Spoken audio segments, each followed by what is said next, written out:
नमस्कार, ज्ञान देवी चैनल में आपका हार्दिक स्वागत करती हूँ। हम पढ़ रहे थे इतिहास का टॉपिक है अशोक के अभिलेख। तो चलो चलते हैं टॉपिक की ओर। कल हमने पढ़ा था मौर्य वंश, जिसमें हम मौर्य वंश में 3 शासकों का वर्णन पढ़ा था। सबसे पहले चंद्रगुप्त मौर्य, उसके बाद उसका पुत्र बनता है जिसका नाम है बिंदुसार, और उसके बाद उसका तीसरा शासक था जिसका नाम था अशोक। और अशोक के ही हम कुछ बचे हुए पाठ आज पढ़ेंगे, जिसमें है अशोक के अभिलेख। सबसे पहले अशोक ऐसा राजा हुआ है जिसने सबसे पहले अभिलेखों से अपनी जनता को संबोधन किया है। अशोक के अभिलेखों की लिपि 4 प्रकार की लिपि थी: प्राय लिपि, खरोष्ठी और ग्रीक और अरमाई। मुख्य रूप से अब अशोक के अभिलेख ब्राह्मी लिपि में ही मिलते हैं। अधिकतर अभिलेख है किस लिपि में? ब्राह्मी लिपि। ये बहुत बार क्वेश्चन भी पूछा जाता है कि अशोक के अधिकांश अभिलेख कौन सी लिपि में लिखे हुए हैं, तो आप क्या बताओगे? ब्राह्मी लिपि। उसके बाद आता है सबसे पहले अभिलेखों की खोज किसने की या कब की थी?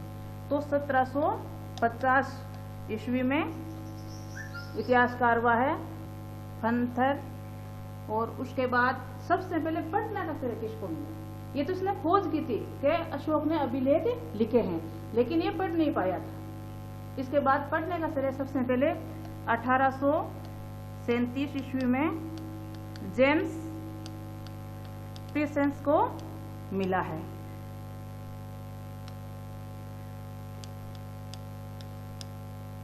सबसे पहले जेम्स प्रिसेंस ने पढ़ने में सफलता प्राप्त की थी। ये भी क्वेश्चन बहुत बार पूछते हैं, अशोक के अभिलेखों को सबसे पहले किसने पढ़ा था? इसके बाद आते हैं अशोक के शिलालेख। कुल मिलाकर 14 शिलालेख थी, जिसमें मुख्य रूप से पूछे का मैं वर्णन बताती हूँ। जैसे 1 नंबर पर उसमें कहा गया था कि पशुओं का वध निषेध। पहले क्या है, राजा महाराजा पशुओं का शिकार करते थे, इसलिए अशोक ने बौद्ध धर्म ग्रहण करने के बाद पशुओं पर शिकार करने पर रोक लगा दी थी। तो पशु निषेध पहले के अंदर बताया गया है। 2 नंबर पर पशु एवं मनुष्य के लिए चिकित्सा व्यवस्था। इस प्रकार 4 में उसने भेरी घोष से धम्म घोष को अपनाया था। फिर 5 नंबर पर उसने अपने धर्म का प्रचार प्रसार करने के लिए महामात्रों की नियुक्ति की थी। और 7 और 8 में उसने धर्म का प्रचार प्रसार करने के लिए कई प्रकार की यात्राएं की थी। और मुख्य रूप से जो शिलालेख है वो है 13 नंबर का शिलालेख। 13वें नंबर के शिलालेख में क्या होता है, जो अशोक ने कलिंग पर विजय प्राप्त की थी उसके बारे में वर्णन दिया गया है। और विजय के बाद अशोक का हृदय परिवर्तन हो जाता है और वो बौद्ध धर्म ग्रहण कर लेता है।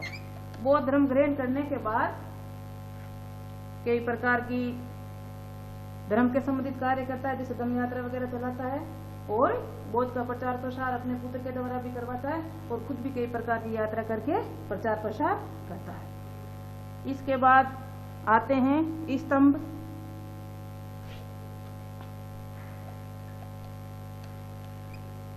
अशोक के 7 स्तंभों का वर्णन किया गया है। इसमें से मुख्य रूप से सारनाथ का स्तंभ का वर्णन है। सारनाथ के स्तंभ से हमारा राष्ट्रीय चिन्ह लिया गया है, जिस पर 4 सिंह अंकित है। ये क्वेश्चन कई बार एग्जाम में पूछा भी जाता है कि हमारे जो राष्ट्रीय चिन्ह है उस पर कितने सिंह अंकित है, लेकिन हम किसी भी एंगल से देखें तो हमें 3 ही नजर आते हैं, लेकिन वास्तविक कितने हैं? 4। इसके बाद कुछ और पशुओं की आकृति भी अंकित की हुई है, जैसे घोड़ा, सिंह,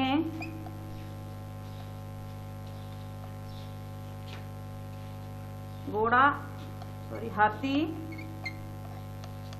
सिंह और बैल। इसको समझने के लिए आप हेलो का उपयोग कर सकते हो। जैसे एक से हॉर्स बन जाएगा, ई से एलिफेंट, एन से लॉयल और ओ से ऑक्स। इसे ये आसानी से याद हो जाए। इस स्तंभ के बाद आती है गुहाएं। ये भी अशोक की मुख्य थी। इसमें 4 गुहाओं का वर्णन किया गया है। बराबर की पहाड़ियों को काटकर अशोक ने 4 गुहाओं का निर्माण करवाया था, जो इस प्रकार है। Number 1 Sudama, number 2 chopper, number 3 विश्व झोंपड़ी और नंबर 4 कर्ण। ये मुख्य रूप से इसकी गुहाएं थी जो पहाड़ों को काटकर बनाई जाती थी। अशोक ने बराबर की पहाड़ी को काटकर ये 4 गुहाओं का निर्माण करवाया है। ये भी बहुत बार क्वेश्चन पूछते हैं, कौन सी पहाड़ी को काटकर अशोक ने गुहाओं का निर्माण करवाया था। और इसमें ये बहुत भिक्षुओं के लिए निर्मित की जाती थी ताकि वो आसानी से वहाँ रह सके। और उसके पुत्र ने, जिसका नाम था दशरथ, उसने भी नागा अर्जुन पहाड़ी को काटकर कई गुहाओं का निर्माण करवाया था। इसके बाद 40 वर्ष के लंबे राज्यकाल के बाद अशोक की मृत्यु हो जाती है। और उसके बाद मौर्य प्रशासन के जो आगे उत्तराधिकारी रहे हैं, अशोक के बाद उसका पुत्र आता है कुणाल, अयोग्य साबित हुए हैं। तो अब एक क्वेश्चन यहाँ और बनता है, मौर्य प्रशासन का अंतिम सम्राट कौन था? तो बृहद्रथ। ये बहुत बार क्वेश्चन पूछते हैं, मौर्य वंश का अंतिम सम्राट कौन था? बृहद्रथ। क्या बृहद्रथ का सेनापति था जिसका नाम था पुष्यमित्र शुंग। पुष्यमित्र शुंग ने ही बृहद्रथ की हत्या करके अपने नए वंश की स्थापना की थी, जिसका नाम है शुंग वंश। वो हम आगे पढ़ेंगे। आगे चलते हैं मौर्य प्रशासन की ओर। मौर्य प्रशासन भारत में सबसे पहले केंद्रीय व्यवस्था मौर्य प्रशासन से ही शुरू की गई है, स्थापित की गई है।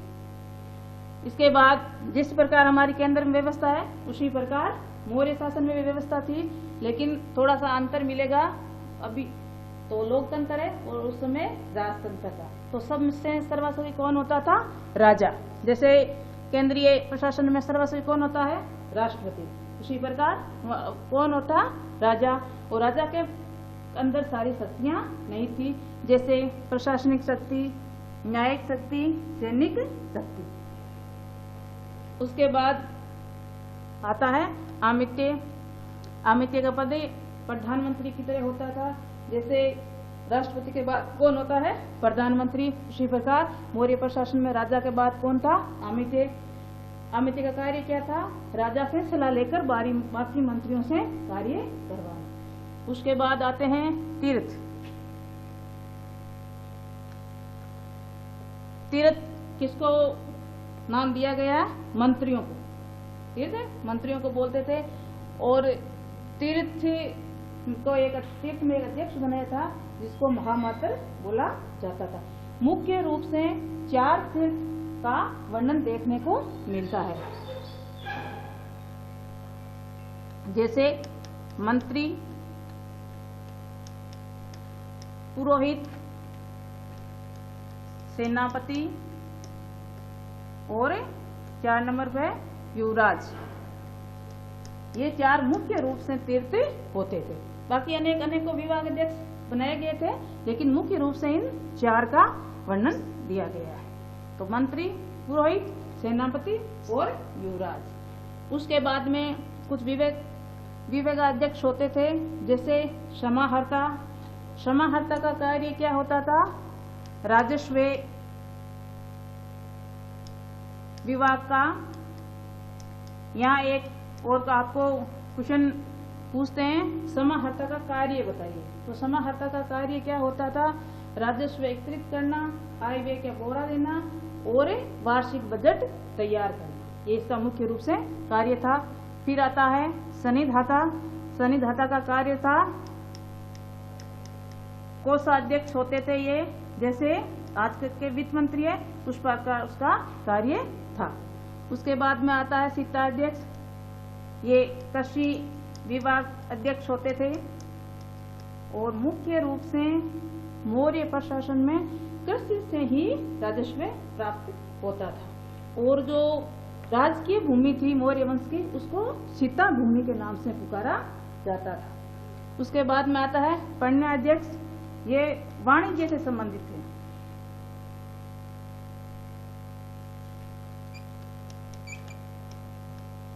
वाणिज्य व्यापार से संबंधित ये कार्य करते थे।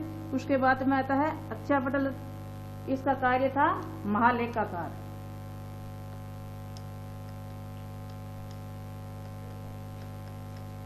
इस प्रकार इनको अलग अलग विभाग दे दिए गए थे, जैसे समाहर्ता हो गया, सन्निधाता, सिताध्यक्ष, वाणिज्याध्यक्ष और अक्षय पटल अध्यक्ष। ये सबके अलग अलग कार्य थे। ये राजस्व कार्य करते थे, ये कोषाध्यक्ष जैसे वित्त मंत्री, ये कृषि का कार्य देखते थे, ये वाणिज्य व्यापार का, और ये महालेखाकार, ये इसके अलग अलग कार्य थे। उसके बाद में आता है सैन्य विभाग। इतने बड़े विशाल साम्राज्य को संभालने के लिए सेना व्यवस्था भी बहुत अच्छी होनी चाहिए, इसलिए सबसे पहले मुख्य रूप से क्या होता था? सेनापति। और बाकी सेनाओं को 4 भागों में बांटा गया है, पैदल, हाथी, रथ और नौसेना। ये इस प्रकार की 4 प्रकार की सेनाएं बनाई गई थी। और मेगास्थनीज के अनुसार, मेगास्थनीज की बुक है जिसका नाम है इंडिका, इंडिका में वर्णित मिलता है कि मौर्य प्रशासन की बहुत विशाल सेना थी। 6 लाख पैदल थे, 9,000 हाथी थे और 800 रथों की संख्या थी। लेकिन नौसेना की संख्या कम ही मिलती है, क्योंकि उस समय नौसेना का विस्तार ज्यादा नहीं था, युद्ध वगैरह में इसी का प्रयोग लिया जाता था। इसके बाद में आते हैं प्रांतीय शासन। प्रांतीय, इतने विशाल साम्राज्य को संभालने के राजा ने प्रांतीय शासन को 5 भागों में बांट दिया गया था। पहला है उत्तराखंड, जिसकी राजधानी थी तक्षशिला, जो अभी वर्तमान में पाकिस्तान में है। उसके बाद में अंतर्राष्ट्र है, जिसकी राजधानी है उज्जैनी। उसके बाद में कलिंग, जिस पर अशोक ने विजय प्राप्त की थी, उसकी राजधानी थी तोसी। और उसके बाद में है दक्षिणापथ, जिसकी राजधानी है स्वर्णगिरी। और 5 नंबर पर है मध्य प्रदेश, जो मुख्य रूप से जहाँ चंद्रगुप्त ने शासन किया था, और राजधानी भी क्या थी? पाटलिपुत्र। अब आगे है जो जिला प्रशासन को संभालता था, उसको स्थानीय बोलते थे। और जो 10 गांवों को मिलाकर एक मुखिया होता था, उस मुखिया को गोप कहा जाता था। और मौर्य प्रशासन की सबसे छोटी इकाई का नाम है ग्राम। कई बार ये पूछ लिया जाता है कि मौर्य प्रशासन की सबसे छोटी इकाई का नाम बताइए, तो क्या नाम बताएंगे? ग्राम। शासन व्यवस्था, मौर्य वंश की नगर शासन व्यवस्था अलग अलग इतिहासकारों ने अलग राय दी है। जैसे सबसे पहले मेगास्थनीज की देखते हैं। मेगास्थनीज के अनुसार क्या है? नगर शासन प्रबंध व्यवस्था 30 सदस्यों का एक मंडल होता था, जिसमें 6 समितियां होती थी और प्रत्येक समिति में 5 सदस्य होते थे। मतलब एक समिति में कितने सदस्य हुए? 5। तो 6 × 5 बराबर कितने बन गए? 30। तो कुल सदस्य कितने हो गए? 30। और 30 सदस्यों को क्या बोला जाता था? मंडल। ध्यान में रखना, ये कई बार पूछ भी जाता है। 30 सदस्यों की संख्या से जो बनता है उसको क्या कहते हैं? तो मंडल। अलग अलग समितियों के अलग अलग कार्य थे। 6 समितियां, 6 के अलग अलग कार्य थे। जैसे 1 नंबर उसका कार्य था व्यापार वगैरह देखना। 2 नंबर की समिति थी विदेशियों की देख रेख करना। नंबर 3 की थी उसका था लेखा मरण, जन्म मरण का लेखा जोखा तैयार करना। और नंबर 4 की व्यापार और वाणिज्य। और नंबर 5 पर भी जो विदेश के अंदर विक्रय करते माल का, उसको भेजना, वो 6 नंबर की समिति थी। उसका कार्य था जो विक्रय किया माल है उसका 10 हिस्सा कर के रूप में वसूल कर दे। ये इनके अलग अलग कार्य थे। उसके बाद में आती है न्याय व्यवस्था। मौर्य प्रशासन की वैसे तो न्याय व्यवस्था राजा के अंदर नहीं होती थी, सर्वस्वी राजा होता था, लेकिन इतने बड़े साम्राज्य को अकेला राजा नहीं संभाल पाता था, इसलिए उसने 2 प्रकार के न्यायालय व्यवस्था की थी। पहला था धर्मस्थल न्यायालय, उसके अंदर दीवानी अदालतें चलती थी। इसके अंदर लूट, डकैती इस प्रकार के मामले की सुनवाई की जाती थी, जिसे साहस कहा जाता था। और कुवचन, जन मान हानि दावे इस प्रकार के मामलों की सुनवाई भी इस धर्मस्थलीय न्यायालय में की जाती थी, जिसे वाक पारुष्य कहा जाता था। 2 नंबर पर है कटक शोधन न्यायालय। इसके अंदर फौजदारी अदालतें चलती थी और इसका कौटिल्य के अनुसार 4 प्रकार से विभाजन भी किया गया है। उसके बाद में मौर्य प्रशासन का समाज में भी कौटिल्य ने अलग मत दिया है और मेगास्थनीज ने अलग मत दिया है।